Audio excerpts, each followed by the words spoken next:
Welcome to Pirate Money Radio with your host, Kevin Freeman, helping you unpack the economic headlines and providing real money solutions. Hey, good day, America. It's Pirate Money Radio, and we're talking money and pirates, but maybe not in the way you're thinking. What I'm about to share with you is so startling that when I first did a deep dive research on it, I couldn't believe it, and then it turns out it's true. I want you to know that in court filing that was just in January, I guess the filing was in December, reported in January, the United States Justice Department took the position that you don't own your own money. Wait, let me say that again. According to the Justice Department filing, the money you have in your wallet, that's not yours. In fact, they claim it's the property of the United States government, and that gives them the right to take it from you at will, even without traditional due process. Now, the reasoning is ridiculous, but it's all there in black and white. And I want to tell you, to me, that makes them pirates. And if that's true, what can you do to protect yourself? We're going to get into all of that and offer a solution. But first, let me welcome co-host, my good friend, the amazing Mike Carter, back to the Pirate Money Radio. Good to be back. And, I was up north, super cold up there, but I'm not sure it was as cold as the chill I just got with that opening statement you just said. The money I own, I no longer own. It's not yours. It's because money's not property. We'll get into all of that. But did you take some money with you when you were traveling? Oh, yeah. I always make sure I have a little bit of cash with me. It makes me feel comfortable still. Everybody else is all electronics, but I got my cash just in case. Now, what if I told you while we're out celebrating the holidays, during the waning days of the Biden administration, our federal government files a court brief that essentially said that the money that you were carrying with you is not property, and therefore the government has a right to take it from you at will? I knew that once I put my money in the bank, that was the reality, that it becomes kind of their money, right? And I'm just able to exchange and to use that. But now you're saying this is money that I have in my pocket is not mine. Yeah, in your shoebox, under the bed, in the mattress, whatever. But money is, we're going to get into all of it. This comes from a case where the Department of Labor went in and they studied a landscape, right? And let's see what it is. It's landscaper. And we'll get into that. But landscaper basically said, hey, I want to have my day in court. And they said, you get it. We've decided that this is what we're doing and your day in court's over. It's really ridiculous. Yeah, I saw part of the review the other day, and it wasn't about a money issue even. It was about him having employees and living in an apartment that wasn't zoned correctly, and they went after his money. Yeah, they just took the money for it. You made this point earlier, though. You said you realize that the money in your bank account is technically not yours. Now, most people don't realize that, but I pulled up SGR Law, Smith, Gambrill, and Russell website law. It's a New York-based law firm. And they have an article that says, does the money in your bank account really belong to you? And any of you can go do a Google search or a web search of any kind and just say, does the money in your bank account belong to you? And you'll find a series of these law firms telling you essentially the balance in your checking or savings account does not belong to you. You're surprised to hear from their article that the funds in a general bank account do not technically belong to the depositor. At the moment of deposit, the funds become the property of the depository bank. Thus, as a depositor, you're in essence a creditor of the bank, and once the bank accepts your deposit, it agrees to refund the same amount or any part thereof on demand. That's a demand deposit. So do you remember what they did with Silicon Valley Bank? Well, I remember that they protected everybody at Silicon Valley Bank, even the big depositors from the FDIC. Yeah, now that's the key point.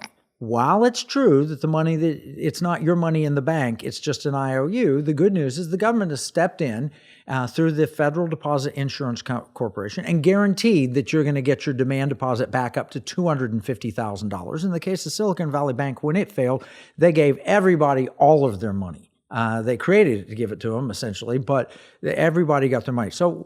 But that's not what we're talking about here. That's a risk that we all should know about by now. It's called a run on the bank, and occasionally there are bank runs where people just all at one time go and try and get their money out, and it's not easy for a bank to handle that, and so oftentimes they'll close their doors. And that's concerning to me still too, because I've heard out there from experts and banking people that if there was a run on the bank at the FDIC level, we don't have the funds to cover nearly the deposits. So if there's a major run of and multiple banks at one time. So I'm like, well, okay, I need to at least make sure I have some cash on hand then. But now I'm hearing, but no, that's not yours either. Yeah, no, that's exactly right. Now, if you want to see a run on the bank, pull out It's a Wonderful Life and watch that, which is essentially about a bank run against Jimmy Stewart and his savings and loan that he had. And you'll see that. But that worked out. And important lessons from the whole thing with Silicon Valley Bank. Number one, your money is really their IOU to you. Number two, the FDIC did step in and make depositors whole. But this is not what we're talking about today, as you pointed out, when we say that what you think your money is not your money. And no, I'm not over-spiritualizing things. Oh, it's not my money, it's God's money. That's true too. We're just stewards of it. But well, it fits with what we talked about on the show before, that whole World Economic Forum stuff. You'll own nothing to be happy. And now if I don't own the money in my wallet, it's pretty much getting to that point. Yeah, but I'm not happy about that. We'll talk about this. This may be part of a grand, larger scheme to really hurt us. Speaking of money, there are only three things you can do with your money. You can give it, you can spend it, you can invest it. And here at Pirate Money Radio, we work to explain solutions that support all three areas in a way that promotes liberty, security, and values. Patriot Mobile, mobile phone company, supports the Pirate Money Radio program. Patriot Mobile uses U.S. carriers including AT&T, Verizon, and T-Mobile, and operates on both Apple and Android phones. More information about the Economic War Room and Patriot Mobile is available at piratemoneyradio.com/AFR. That's piratemoneyradio.com/AFR. Now, if you can keep any of your money and the government doesn't take all of it, then you can do things like pick your cell phone company and so forth. But what happens when the government says that your money is their money? And we're not talking central bank digital currency. We've talked about that previously. We'll talk about it again on the program. But you won't want to miss a second of what we're talking about here. This could make the difference between seeing your money confiscated or having funds to care for your family and others. And for those who think Trump's going to solve everything, I hope they're right. Yeah. I hope he gets the power and the ability to do that. But there's already a serious pushback on many of his reforms, and the deep state is getting sneaky. Mike, this was a DOJ precedent, right? So this was before Trump was officially inaugurated, but it was the Department of Justice that came up with this ruling that looks like they were, I don't think you need to be a lawyer to come up with this stuff. I think someone just said, this feels right to me, so this is going to be the law now. Yeah, well, it's in the case. It's CS Lawn and Landscape Plaintiff versus U.S. Department of Labor. And as I shared by way of background before, bottom line is the Department of Labor studies this guy, says he's renting against zoning ordinances, and we're going to take $50,000 from him, or $55,000, I think it was, and we're going to step in. And then, does he get his day in court? No. They internally review it. They become the judge, the investigator. So it's like the police force. Then they bring it to the district attorney, which is them also. And then they present their case before a judge, which is them also. And then they say, you owe $50,000. And he said, wait a minute.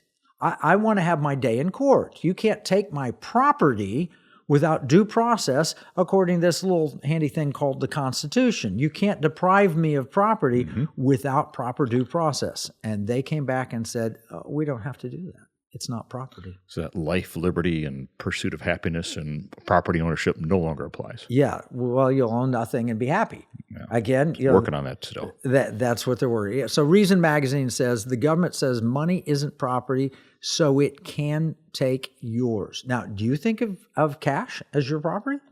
I feel like when it's in my possession that I own it. Yes. Yeah. But they're claiming you don't own it and it's not property. Yeah. To me, it's property. Why is money not property? Yeah. Yeah. I mean, it feels like we're quickly headed on that socialist path. If all of a sudden I can't control my money, I don't own my money, I own nothing. It sounds like they will tell me. Fancy lawyers trying to steal money is what it sounds like to me. Oh, money's not property. Where are you coming up with that? Well, we're going to talk about everywhere they're coming up with this. It's pretty obvious in the ruling, and it's also pretty stupid.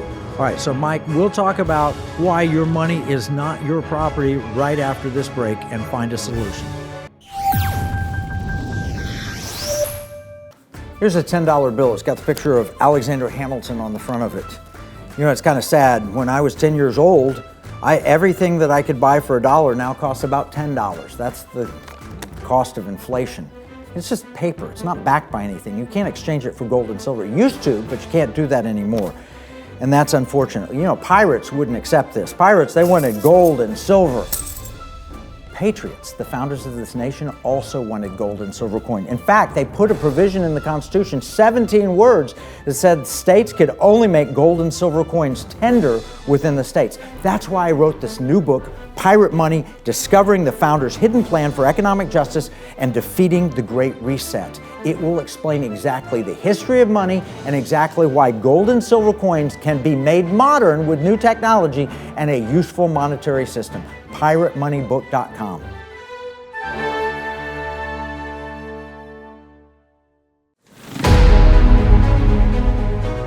Welcome back to Pirate Money Radio with your host, Kevin Freeman. Yeah, and we're discussing an article that was in Reason magazine. It was dated January 31st. The government says money isn't property, so it can take yours. We were talking about that. Mike, you feel like the money in your wallet's yours? I do, although with one exception. If my wife finds about it, I think she thinks it's hers. Okay, what's hers is what's mine is hers, and what's hers That's is the way hers. it works. Yes. No, and you know that works both ways. I hear women saying similar things. Yes. So yeah, no, it's not yours. It belongs to your family, right? That's the way we perceive it, or it belongs to the kingdom of God. We perceive it, but I don't think it belongs to the government, especially if I've already paid my taxes, right? Exactly. But this article, I mean, I'm surprised it's not gotten more play. Let me read. Well, they probably don't want it to get more play. I mean, unfortunately, the media is not reporting on what's happening out there. And when you look at this is one of those things that I think the listeners of our audience here, this is shocking, and it literally sets up. We need to have some other solutions, which I know we'll get to later. Yeah, we do have some good solutions, but this is a new one. I'm reading the article. U.S. Department of Justice argued that confiscating $50,000 from a small business did not infringe the business right to private property because money is not property. Money is not necessarily property for constitutional purposes, government's brief declared, putting the very idea of property in scare quotes. Money is not property. Reading at my desk, I practically fell out of my chair. The DOJ gave 3 rationales for the argument, all packed into a doorstopper of a footnote. 1, the government creates money, so you can't own it. 2, the government can tax your money, so you don't own it. And 3, the Constitution allows the government to spend money for the general welfare, presumably. Give me those 3. Say those 3 again. Oh, we'll walk through them. Let's actually get into the case, and I've got the footnote. Okay. It's on page 9 of this ruling from the Justice Department, and I'll read. I've highlighted it here. It says, but in any event, money is not necessarily property for constitutional purposes. Money is created by the federal government. Well, we've heard that before. Does the federal government actually create money? I want to talk about that, but let me keep going. And the federal government is likewise empowered to take money through, for example, taxes. And thinking of money as property would also make little sense in light of the spending and property clauses. Since the early days of the Republic, Congress's ability to spend money was thought to flow from its powers to provide for the general welfare. Well, I'm not certain Congress's spending of money is for the general welfare. Seems like it's making a few people rich and the rest of us poor. But anyway, let's get into this. I want to walk through that. Now, I am not a lawyer, but I do have common sense and I can read English. And so I want to tell you how stupid I think their far-fetched, specious argument really is. They say, number 1, money is not property. Why? Because Congress created it. They use this logic. Congress creates money because they created it. They have control over its use. Now, really? Seriously? Well, we did hear Polson say they just print money out of the air, right? So I guess in some sense they're doing that? Yeah, it was Jerome Powell and Ben Bernanke and Hank Paulson was Treasury Secretary. But let's do we have that? Let's play that clip from the Federal Reserve Chairman where they're claiming to create money. You simply flooded the system with money.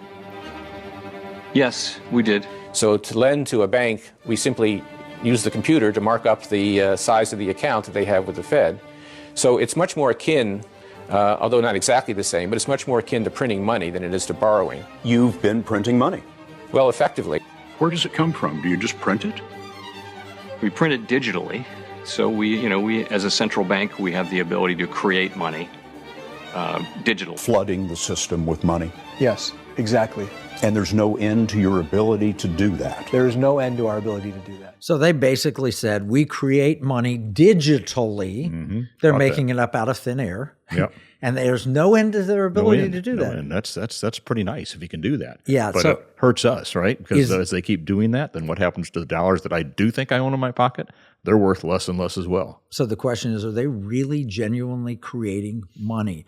As a side note, the Constitution doesn't actually allow the government to create money. Instead, the Congress has the power to coin money. It doesn't say they can create money. They can coin And what can they coin money. that out of? Well, they coin it out of gold and I was silver. hoping you'd say that. Yeah. So they can't create money. God creates money. Mm-hmm. God created money when two neutron stars collide. That creates money. That's what our friend Jason says. Yep. You find it, you dig it out of the ground. That's God created. They don't even create the trees from which the money is printed, on that paper. They don't create money. So I think that's a false argument. And yes, they have the power to coin money, but our monetary system has gone away from what used to be gold and silver to only paper, and even worse than that, ones and zeros on a computer that they create digitally. Mm-hmm. Is that real? Good question. I mean, that seems to be the current trend. I mean, even the Bitcoins and all that, they're just creating things in thin air right now. It's not something I'm personally comfortable with yet, although I wish I would have bought some of that and experienced the investment upside of a Bitcoin. So. I would have too. It's a common agreement. Mm-hmm. It's a common agreement. If we commonly agree that this is worth $20 in purchasing power in today's terms, it's worth $20, right? Yep. That's a common agreement. But originally, what the government said is that the Congress could coin money. And when the government claims that we made it so we own it, well, that's ridiculous. Nobody's going to want to have money, spend money. I won't take a $20 bill for my book Pirate Money if I know the government can take the $20 bill away from me. If they do, if this argument holds up, the economy crashes because nobody will be willing to use a dollar as a medium of exchange. It sounds like we're getting back into that according to plan book that you wrote. Are they purposely trying to destroy it? Well, they want us to own nothing by the year 2030. That's the World Economic Forum. So let me just draw a comparison here. 100 years ago, you could have this $20 bill or this $20 gold piece. And this $20 bill says right on the face of it, redeemable in lawful money of the United States at the United States Treasury or the Bank of Issue. These were worth identically the same thing. You could take this, and it says right here, we'll pay to the bearer on demand $20, and this was legally $20. Mm-hmm. It's a 1 ounce of gold, and it was a $20 gold piece. But that paper money you had there at that time represented gold that was actually in the bank. Yeah.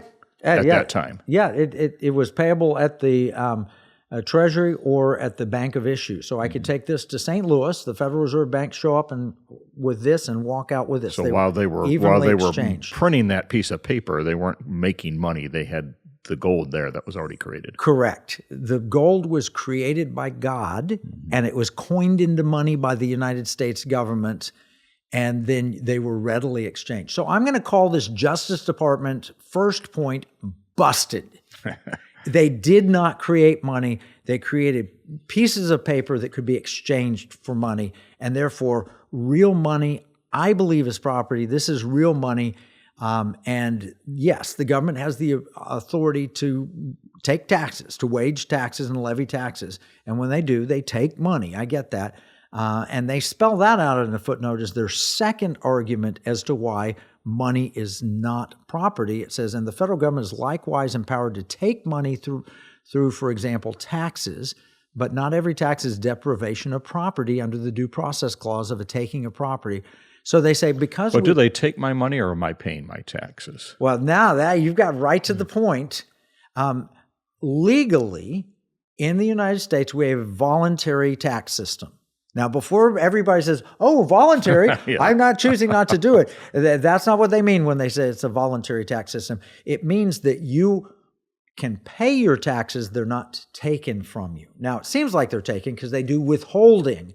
So they just hold it aside in a reserve here until you settle up your taxes, and then you settle up. But technically, they're not taking in taxes. So, again, that's an argument that I call just busted, because taxation, there's a difference between you pass a tax for everybody and a group from DOL shows up at your house and says, hey, you got somebody renting over here in a place that's not zoned for renting, therefore we're going to take your money. I see those as entirely different things. I'm with you. So we got 2 strikes out of 3 right now. Yeah, that's completely busted. And the logic is completely flawed.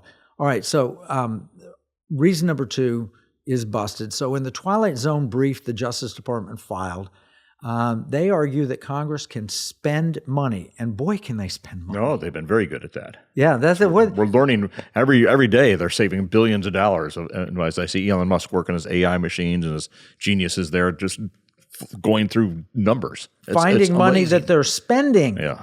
Yeah, and did you see that one where Lee Zeldin, I think it is, going into the EPA, he says before Biden left office, he threw off $20 billion of gold bars. Yeah, like the Titanic, going off the Titanic. Yeah. Crazy. Yeah, so there's no way that Biden administration was looking out after our dollars before he left office. It was like, what it was like? It was like the wicked steward in the Bible. When he finds out that his master is going to fire him, and so he starts throwing around the master's money. Well, who's the master in our government supposed to be? Well, I hope it'd be us. We the people, right? Yeah. The president is supposed to be a servant of the people. The Congress serve the people. It's we the people in order to form a more perfect union. In the Constitution, in the Declaration, the notion is absolutely clear that we the people, here it is in the preamble, we the people of the United States, in order to form a more perfect union, establish justice, ensure domestic tranquility, provide for the common defense, promote the general welfare, and secure the blessings of liberty to ourselves and our posterity. Okay, in that process of we the people, we did say that the Congress has the power to dispose of property belonging to the United States. So we're trusting them as our steward to take care of that property. That makes sense, right? Yeah, well, they've been disposing a lot of our money anyhow. Yeah, well, then they go on and say, and they're very good at that. They're very good at spending, and they haven't really disposed of a lot of property, although Doge may be doing that. But they're very good at spending, and so they basically say that because we're allowed to spend money, and separately, we are able to tax money and dispose of property. If they can spend money and dispose of property, and we gave them 2 separate rights, they say they must be separate things. Therefore, money can't be property. Otherwise, they could dispose of the $20 bills in spending, and by doing so, they wouldn't even need a spending permission. They just need the disposal of property. Well, now that's a really stupid argument. That means this isn't property because they're able to spend money? It makes no sense to me. I don't know where they get these judges. Well, I guess I do, but they're surely not setting things up for we the people. Yeah, the good news is it's not a final court ruling. It's just a court brief from the Justice Department, but it's the Justice Department. Pam Bondi, pay attention. This is a place you can step in and stop this nonsense before it goes any further. This is a cancer in our Justice Department and money system. All right, we're going to talk about this and solutions right after this break.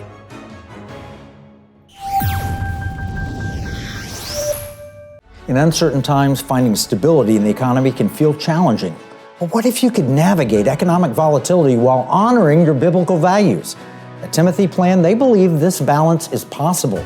Timothy Plan filters its volatility-weighted ETFs and family of mutual funds through a biblical pro-life and pro-family lens, so you can see competitive returns and moral responsibility, helping you to weather the economic storms. With Timothy Plan, align your investments with your values while adapting to our ever-changing culture. Since 1994, Timothy Plan has been recognized leader in biblically responsible investing. Timothy Plan, your bridge between faith, finances, and the future. Visit timothyplan.com or call 1-800-TIM-PLAN or 1-800-846-7526. Investing includes risk, including possible loss of principal. Before investing, carefully consider a fund's investment objectives, risks, charges, and expenses contained in the prospectus available at timothyplan.com. Pirate Money Radio, helping you give, spend, and invest in ways that align with liberty, security, and values. Welcome back with your host, Kevin Freeman. Yeah, and we're talking with Mike Carter, and we're talking about this argument the Justice Department's made that says because they can spend money, and we're authorized in the Constitution to do that, and because they can dispose of property, and they were authorized to do that, that it means that they must be two separate things. Your money is not your property, and therefore the government owns it, and they create it, and all this nonsense, so that gives them permission just to take whatever you've got. Now, Mike, you've got a son-in-law, right? Yes. All right. What if you gave your son-in-law permission? You said, "Hey, see all this stuff over there? Put it in a garage sale or put it on eBay. And I want you to sell that for me, and either bring me the proceeds and keep a piece of it or whatever." You give him permission to sell property. Okay. Can you imagine doing that? I do that. I could definitely see that. I'd probably just give him the stuff, and then he could figure out whatever he wants. But yes, let's assume I'm doing that. Assume you're doing that. So does that also give him the right to raid your wallet and take your money? That would be a stretch. As much as I like him, that would be a stretch. Yeah. No. And so would he just say, well, he said I could sell his stuff over here, so I have right to take everything as well. That's essentially what the Justice Department was claiming, because we gave Congress permission to sell stuff that belongs to we the people, that they have a right to take our money anytime they want to. So let's say this becomes the standard precedent. What does life look like for us if that's the case? Well, it's very scary, and it's where the government was headed when this whole notion of central bank digital currency, which we haven't even got into. This is without CBDC. They think they own everything that we've got and can take it away from us. They tell us that by the year 2030, we'll own nothing, and we're going to be happy about that. Remember that creepy voice video that we put in Economic War Room? All right. I wonder. It's like Hollywood reinvented the way this whole thing is happening. All right. Walk through these 10 points, predictions for the year 2030, and see if you're comfortable with any of them. Let's roll that clip with the creepy voice. 8 predictions for the world in 2030. You'll own nothing, and you'll be happy. Whatever you want, you'll rent, and it'll be delivered by drone. The US won't be the world's leading superpower. A handful of countries will dominate. You won't die waiting for an organ donor. We won't transplant organs, we'll print new ones instead. You'll eat much less meat. An occasional treat not a staple for the good of the environment and our health. 1 billion people will be displaced by climate change. We'll have to do a better job at welcoming and integrating refugees. Polluters will have to pay to emit carbon dioxide. There will be a global price on carbon. This will help make fossil fuels history. You could be preparing to go to Mars. Scientists will have worked out how to keep you healthy in space, the start of the journey to find alien life. Western values will have been tested to the breaking point. Checks and balances that underpin our democracies must not be forgotten. Yeah, all right. So, Mike, what of those 10 predictions do you like? Which ones of them sound good? Well, none of them sound good to me. They lost me at you'll eat no meat and be happy.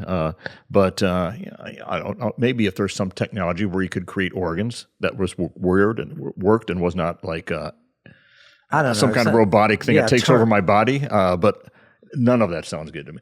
Amazon delivering, I'm okay with that. But everything else. Going to Mars, I can see that. Everything's going to be so terrible here. I got to get out of here. Let's take me to Mars. I guess that's what gets you to want to go to Mars, because when I look at Mars, I'm still kind of mystified by why do I want to live in Mars? Yeah, well, that means that how bad is it going to be here? Yeah. All right. No, Elon says we'll probably have 1 million people on Mars by the mid-century, which would be powerful. But all right, nothing in that sounds really good to me. I'm not excited. It's like, wow, where are the flying cars? Mm-hmm. Where is the eat everything I want to and not gain weight? Mm-hmm. Where is, all these things? At first, when they said by the year 2030 you'll own nothing and be happy, I thought the rapture's coming. account. I don't need to own intent. anything. Apparently not, because they're talking about printing fake organs and putting them in my body. I don't want any of that, really. Yeah. I mean, some of it's not as bad as the other. All right, I found this article on the World Economic Forum website because I wanted to do a deep dive. Is this really true, or is that a parody that they created? It is not a parody. It is literally true. World Economic Forum website says, welcome to 2030. I own nothing, have no privacy, and life has never been better. This is November 12th, 2016. And written by the World Economic Forum. So it's from their narrative for sure. Yep. And it was put out right before Trump, right when Trump won his first term of presidency. This is where we were going to be if Hillary Clinton had been elected. I have no doubt. It says, welcome to the year 2030. Welcome to my city, or should I say our city. I don't own anything. I don't own a car. I don't own a house. I don't own any appliances or any clothes. Wait, what? Are we? Is it a I'm nudist? not wearing your clothes, just FYI. Oh, wait. Yeah, I went to, maybe they made it a nudist colony, but we're going to share clothes. That's what it is. You read down it, and they say when AI and when AI and robots took over so much of our work, we suddenly had time to eat well, sleep well, and spend time with other people. Now, how we don't have any money. How are we getting good food? Somebody will be determining what's good food and what you're able to eat, and that's why I constantly talk. I'm going to digress just for a second here about having my Texas Gold Card, because I want to be able to pull that out and get the steak when I want it. That's the point. If it's not your money, you can't buy with it what you want to. That's what central bank digital currency was designed to do, which we'll talk about in a second. But now they're even saying the money in your wallet's not yours. Whoa, Mike, you're in at In-N-Out Burger here, and you're about to buy a cheeseburger. I'm sorry, we're watching you. If you will instead get a salad, not that In-N-Out sells salads, if you'll instead get a salad, we'll let you spend our money. But if you're going to get that cheeseburger, I'm sorry, I have to take your dollars away. Yeah. That's what you said. What's it going to be Nothing about like? that's making me happy. No. And it goes on. It says, this is interesting. It says, my biggest concern is all the people who do not live in our city, those we lost on the way, those who decided that it became too much, all this technology, those who felt obsolete and useless when robots and AI took over big parts of our jobs, those who got upset with the political system and turned against it. This is written to Trump supporters, no question. They live different kinds of lives outside the city. Some have formed little self-supplying communities. Others just stayed in the empty and abandoned houses. I'm sorry, I'm staying with them. I'm going to be happier. I'll be Amish and I'll be happier, right? And then it says, once in a while I get annoyed about the fact that I have no real privacy, nowhere I can go and not be registered. I know that somehow where everything I do, think, and dream of is recorded. I just hope that nobody will use it against me. In their own words, on their own website, in an article that was published almost a decade ago. Designed to attract people. That's the scary part. There's a mindset out there of believers that think this would be utopia. Yeah, no, it's the same kind of people. You remember the movie Independence Day? Yeah. Independence Day, the very movie, and the big UFO hovers over the city, and people go to the rooftops and worship the UFO until they get blasted. Yep. That's where we're headed, is the people who want to adopt this. The creators of central bank digital currency are wanting to do this with technology. Instead of the paper bills, they want to do it with technology.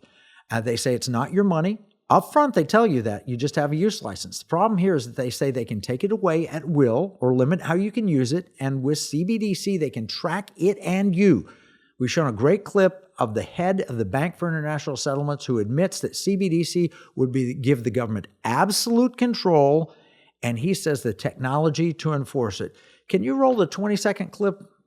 Our analysis on CBDC, in particular for the use of general use, we tend to establish the equivalence with cash. Stop it. And there is a huge difference there.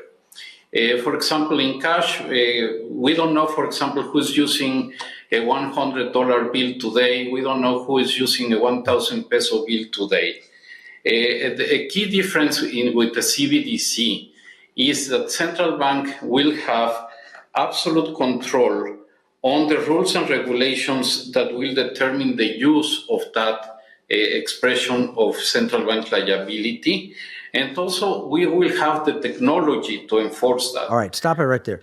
What he just said is it's a central bank liability, just like the liability to you when you put cash in the bank. We talked about that earlier. And the second thing he says is we'll have absolute control on the use of it. It will be different than a $100 bill because we can track everything and we will have the technology to enforce it. That's where it all makes sense. I mean, this is a DOJ under Biden. The DOJ should be nonpartisan. But you see now why there's this illogical thought process of you don't own your money, but how that is the ultimate setup to say, you don't own your money, we're taking that. Oh, and here's CBDC. And if you don't own your money, you don't own anything, which is the goal of the World Economic Forum. So we have President Trump, and he has an executive order stopping CBDC as long as he's president, unless Congress passes it and overrides his veto. So we have a short reprieve. And the courts have not yet confirmed the Justice Department's screwy notion that money is not property. But Attorney General Bondi, get in there and stop it now. I'm hopeful that she will. I don't want this. I want economic freedom. Yes. Right, yes. Danny Griego? Freedom. Yes, let's get it. Yeah. We need that theme song up and ready. We need a button, Russell, we can just push for the freedom theme song to kick in. Yeah, absolutely. Then we have David Webb's great taking. Basically, under many states' laws, it appears that in the event of a financial upheaval, even your stocks and bonds can be taken for the good of the system, with the total value of all the derivatives now is over $1 quadrillion. A quadrillion, we talk trillions in our debt, but the amount of derivatives in the market is over $1 quadrillion. So if there's some hiccup or mess that happens in that, literally they take your stocks and your bonds. Yeah, and we've talked before in the NSIC how, you might think you own stocks, but you don't necessarily really own those stocks. They're kind of pooled, and some of those are floating out there. So you don't, even now with our current system, settlement system, there's not necessarily a one-for-one on those stocks. Well, and the good news is, though, David Webb is a friend of Pirate Money Radio, and he's working on a state-by-state fix for that, going to the Uniform Commercial Code. So we are working on this for you.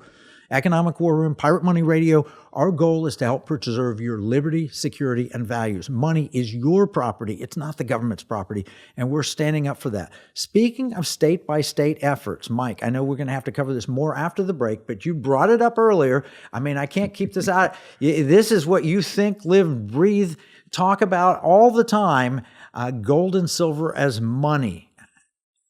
Just give us a tease. It's happening. We're seeing great leadership in Florida, Texas, and Utah.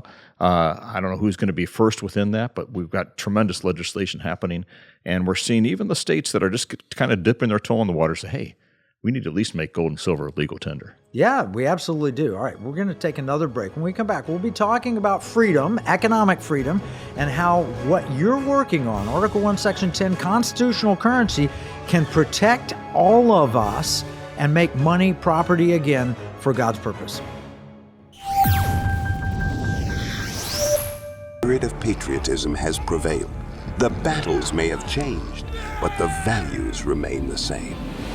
Today, in 2024, we find ourselves at a pivotal moment where the call for unity, freedom, and a better future echoes louder than ever. For more than 10 years, Patriot Mobile has been committed to supporting the values that make our nation great. With affordable plans and reliable nationwide coverage, Patriot Mobile is not just a wireless service. It's a call to action for those who believe in the American dream. Because this year is not just any year, it's the most important year since our nation's founding. Choose a wireless carrier that shares your values. Choose Patriot Mobile.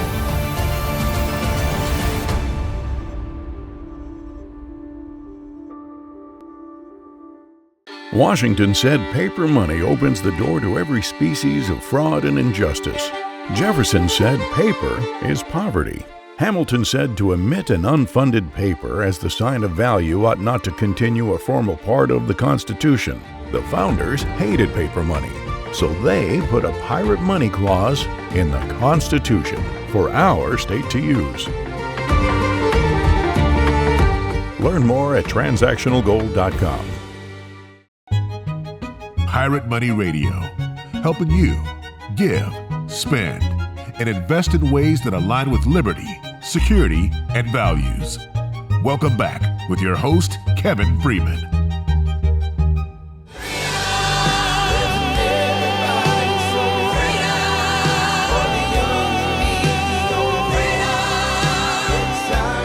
Yeah, that's the great Danny Griego singing that song Freedom, which is phenomenal. And it's our opportunity to talk about economic freedom. Mike, you just teased us at the beginning about the Article 1, Section 10 idea. We cover it in the book Pirate Money. I've been dreaming of this since I was a 10-year-old kid when Nixon took us off the gold standard. We've been working on it for at least a decade. Great people went before us, like Edwin Vieira and so forth, and Ron Paul, and said, this is the ultimate, this is what we do. Glenn Beck said, this is the holy grail of monetary solutions. And Mike, you're working with good men and women across the country to bring this to reality. Explain how it works, and then please tell us how it's progressing. Yeah. Again, everybody, as you hear this message, it's so important right now. Now is the time with the current administration, with the current movement that's happening out there, and with what we just heard on this show about your money is not your money, to have solutions out there. And the ability of what's in Article 1, Section 10, to take part of what you make, put in a bullion depository, usually run by the state, and then be able to transact gold and silver anywhere you can spend a MasterCard or a debit card out there, or eventually be able to transact in gold and silver peer-to-peer if a retailer decides they want to take a payment in gold and silver. The beautiful part of this, the states that we're working with, we're seeing put in legislation for privacy rights. We're seeing that this is money that you're going to own. It's never loaned out. If you put the money and you buy gold in the depository, that gold is yours sitting in the vault. It's not fractionalized or anything like that. It's always yours, and it's there for your ready money to be able to spend. And it was created by God. It was not created by government. Therefore, they can't just take it from you. All right, we did an explainer video that we've just produced. It's very early, rough draft, first time, but I think we should unveil that now. Let's do it. 100 years ago, your great-grandfather decided not to buy a new car, but instead left you that $400 as an inheritance. He had a decision to make. He could have left you 20 $20 bills, or he could leave 20 $20 gold coins. Back then, they were worth exactly the same. Which one would you hope to get? Today, those gold coins would be worth over $50,000, enough to buy a new car, while the paper bills would still be just $400, barely enough for a set of tires. A gold coin back then could buy a nice man's suit. Today, it still can. Paper money has not kept up. So, how do we fix this? We can return to a gold and silver-backed system using modern technology. States already have the right to do this. It is found in Article 1, Section 10 of the U.S. Constitution, allows states to use gold and silver as legal tender. Texas, for example, already has a bullion depository, and with legislation, it could make gold and silver transactional legal tender, aka currency. Other states can too. Here's how it could work. 1. Citizens open accounts at state-authorized depositories and convert dollars into gold or silver. 2. The metal is stored securely, and electronic systems, like existing debit card technology, enables fast, seamless, and secure transactions. 3. Buyers and sellers can trade goods and services using gold and silver, just like using dollars. This system is secure, familiar, and provides everyone, not just the wealthy, a hedge against inflation. It allows people to save, spend, and protect their money's value in real time. Gold and silver as functional money create honest economic justice, offering another way to pay while safeguarding against inflation. For more information on how to support this in your state, visit transactionalgold.com. Let's work together to restore financial stability and fairness for everyone. Yeah. And Mike, do people want this? They do. And what stood out, and just watching that short segment there, you don't need to be rich to own gold. You know, people typically think, well, I can't afford to own gold. It's not, what do I do with it? How do I sell it? And so forth. But now we have a system we're talking about where you can buy as little as 10 cents worth of gold or $10 worth of gold every paycheck. And you start saving up and you have some gold set aside in a ready money account. Maybe you don't want to spend that, but if you need to, and your car breaks down and you need to get to work, I didn't want to spend my gold, but at least that's what I've got. It's transactional. Boom, I can do it. I get my car fixed. I get to work. But most importantly, that money is keeping a steady store of value. So as the government continues to print money or the global economy continues to go down this debt trap, you've got something that you physically own, that's your property, that can't be taken away from you. That's a stable store of value. And you can meet your financial needs. You won't own nothing because you'll be able to buy something with your gold. Yeah. All right, Proposition 7 on the Texas ballot. Texas legislature should establish authority within the Texas State Comptroller's Office to administer access to gold and silver through the Texas Bullion Depository for use as legal tender, not just, so you can stick it in a shoebox or stick it in the ground or whatever. And that passed 76.5% to 23.5% yes. 1.6 million Texans voted for it, but it's not just Texas, Mike, other states. No, it's not, but let's even go back to Texas. Representative Mark DeRazo's got a bill in the House. I think he's got over 40 authors, co-authors, bipartisan support behind this. That's significant. Utah just passed legislation that allows the state to be able to pay their employees and vendors in gold and silver now. It's functionally recognizing gold and silver as currency, as legal tender. And these were unanimous, out of committee unanimously and so forth. We saw in North Dakota, it got turned down by a committee by the financial institutions group that came in. Committee said, we're not ready to take this step. Legislator Representative Sue Ann Olson called us. We talked to her about what was going on. She gets on the floor the next day because in North Dakota, if most legislative bodies you have to go through a committee first, and the committee approves it, goes for a vote. In North Dakota, it's a little bit different. They got their own state bank, but they also have a unique thing that every bill gets to be heard on the floor. She does her 3-minute talk. A couple other people rally behind that, and we watch the board change, green versus red, and the board just lights up green, 61-30. We need to study this more. We need to understand how to do this. That's the type of movement and momentum we're seeing happening. Florida, we've been involved in talking extensively with all types of leadership there, with the study report they're doing to say, how do we make this happen now? And we've got, Oklahoma. You were just talking to the team there last week, moving very aggressively. Arkansas, Kansas. Yeah, bipartisan. I mean, Yes. it's winning bipartisan unanimously in the Oklahoma House. It won unanimously in the Utah legislation, unanimously in the House committee, and then in the House, so it's completely bipartisan. Now, they had a leg up because they'd done this major study that I got to participate in the working group. I just interviewed Marla Oakes and Ken Ivory from Utah, and their study, here are the conclusions. The state treasurer's recommendations outline how the state could implement a goal-based transactional platform, just like you described. These steps help ensure the system's security, transparency, and accessibility. Additionally, the constitutional and legal foundation addressed by the work group provides a strong basis for gold as legal money, once again, eliminating federal capital gains taxes on gold transactions. So this is it's big, but I mean that study committee was great thought leaders. Not only yourself, Kevin, but run through some of the people that were on that committee. Well, there was Randy Quarles, a former vice chairman of the Federal Reserve. There was a former senior vice president of Citigroup. There was the head of the Utah Bankers Association. There was precious metal people. There was Mike Lee, the senator there. There was the governor's office representative there, the attorney general's office. And by the way, I want to mention this. I don't want to forget it. The governor's office here in Texas just asked at the Texas Public Policy Foundation's event. They had their annual event. Governor Abbott came in and spoke, and one of our friends, George Pond, raises his hand. I have a question for you. And essentially, our friend James Dickey said, hey, Kevin, George just asked if they'd pass your bill. If they passed it, would the governor sign it? And he said, absolutely. Yeah, that's huge. And I'm not even sure he knows what Florida's doing right now. So there's a little friendly competition between those two. I think we've got a good shot at seeing it happening in Florida, in Texas, but it might be Arkansas or somebody else. Tennessee. Tennessee, New Hampshire's working things. Kansas. I mean, I hate to even start listing because there's so many of them I can't keep up with.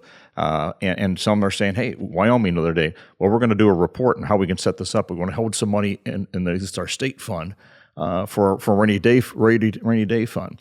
So those are all things that Alabama, Georgia, Louisiana, Mississippi. I mean, and go back though South to that, Carolina, South Dakota, North Dakota. That precious metals team that you were part of, and even the research stuff that's being done in Florida right now.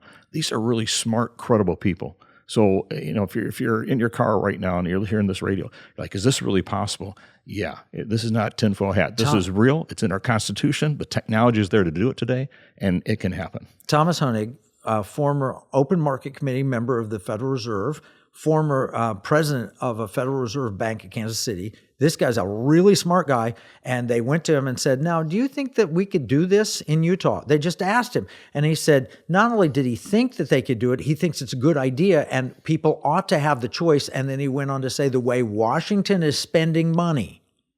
And well, remember, the opening of this, we talked about Washington spends money, therefore they claim your money is their money. He's saying the way Washington spends money, you need to have citizens have a right to have their money that they can't just take. And that's what we're talking about. Can you imagine being paid in gold and silver, paying your employees in gold and silver, paying your suppliers in gold and silver, writing contracts in gold and silver, a convenient gold and silver based ecosystem that's completely legal and completely optional. And it's not that complicated. It is just... It's another way to pay. Another way to Natural pay. hedge against inflation. This is going to happen. It's a reality, but we need grassroots support. And if you're hearing this and you don't know where your state's at, go to transactionalgold.com for more information there. And then make sure you call your state legislators and say, hey, I want to figure out how we can make this happen in our state. Yeah. Well, what we've been asking people to do is if you want more information, learn about the book. Check out piratemoneybook.com. A lot of people have been buying copies and sending them to their legislator. Yeah. I'm getting calls from people. Somebody sent me your book. I think it's really interesting. If you have questions, if you have comments, you can reach us at afr@piratemoneyradio.com. That's afr@piratemoneyradio.com. And you should be praying about this. Pray for America to return to God's principles. Listen wherever you get your podcast, Apple, Spotify, etc. People need to hear this message. It's Pirate Money Radio. Till next week, it's Kevin Freeman.